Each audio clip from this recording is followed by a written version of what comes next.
It's the old adage of actions speak louder than words when it comes to consumer behavior. Shoppers say they don't like ads, yet new research from retail media tech provider Pentaleap finds that retailers like Amazon, Walmart, and the Home Depot already serve sponsored products on virtually every search result, from 97% to 99% of queries, while still maintaining shopper engagement in terms of click-through rate and conversion rate on par with organic product listings.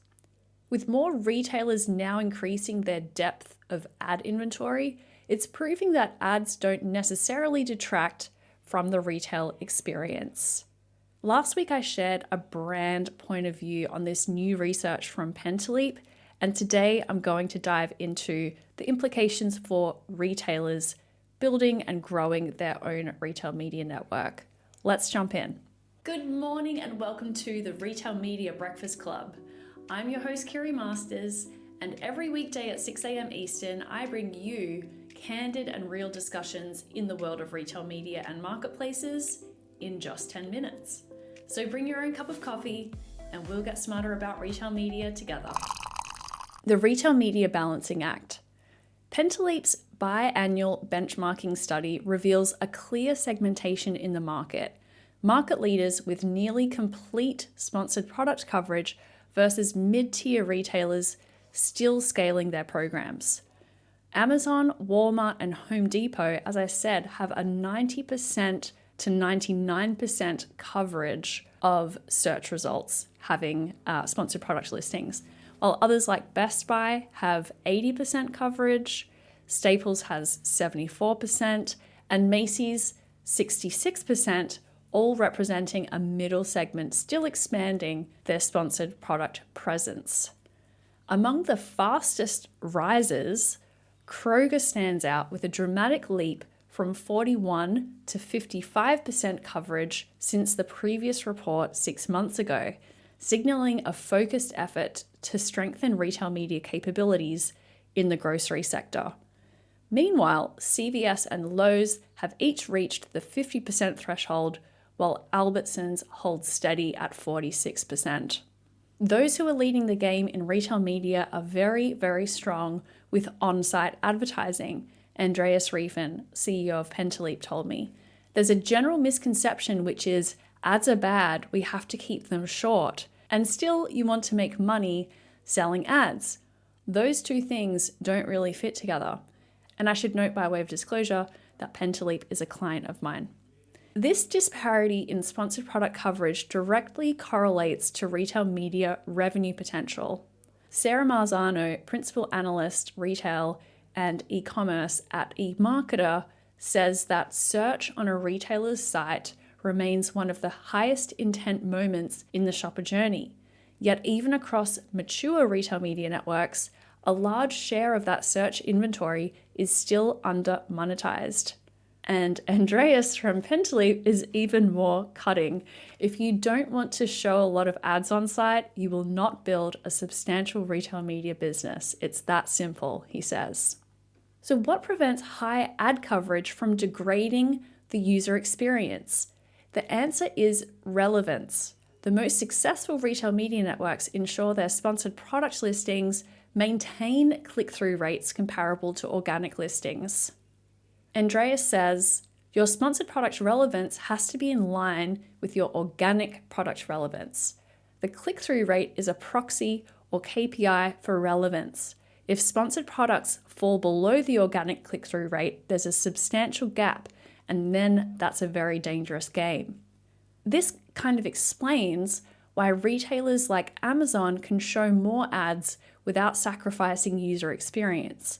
It's because they've developed sophisticated ad targeting technologies that maintain relevance even at high coverage rates.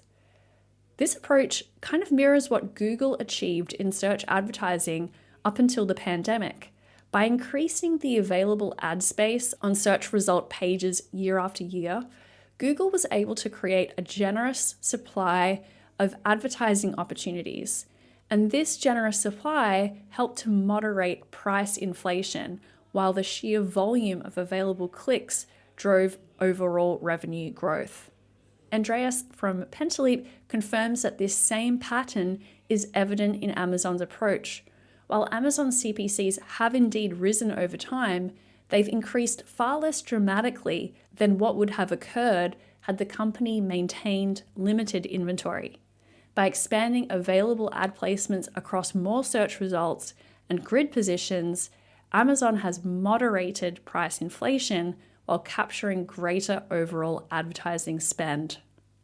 The benchmark report also highlights how leading retailers are evolving their grid placement strategies for sponsored products. Walmart, for instance, began adding ads to more rows of product search results in Q1 of last year, pushing sponsored ad tiles deeper into the grid, a strategic approach to increase inventory while distributing ads throughout the shopping experience. In contrast, Staples concentrates its ads in positions 5 to 8, distributing them evenly across the mid-grid.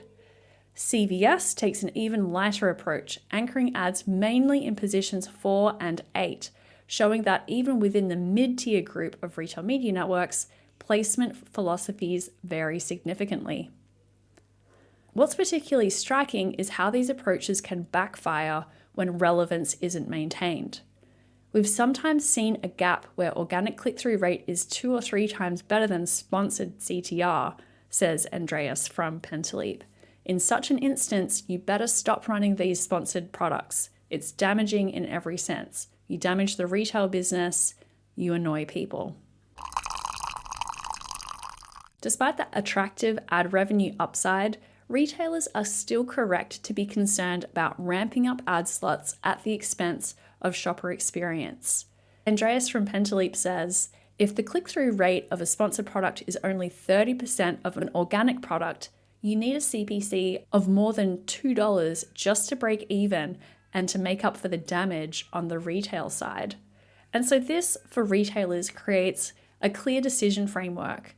If you go from 0 ads to 10 sponsored products on a page and you track both the margin from your retail business and the margin from your ad sales, and in the scenario with 10 ads you make more money, then that indicates you're doing the right thing, he says. Looking ahead. For retailers, the report's implications are clear.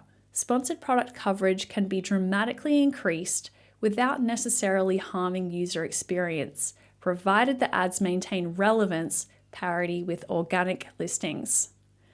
This approach can significantly expand retail media revenue while protecting the core shopping experience. For retailers, this analysis addresses the knowledge gap around how retailers actually monetize sponsored product ads and how various approaches impact advertising revenue.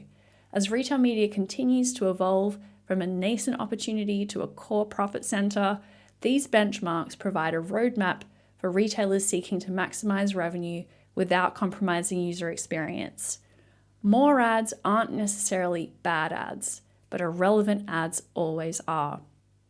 This post originally appeared for my column on Forbes.com. I'll link up to that original post as well as to the research from Pentaleap for further reading. Well, that is it for today. I hope you enjoyed this episode of the Retail Media Breakfast Club. We meet here every day at 6 a.m. Eastern. So be sure to subscribe and get your daily dose of insights, trends, and hot takes in the world of retail media and marketplaces.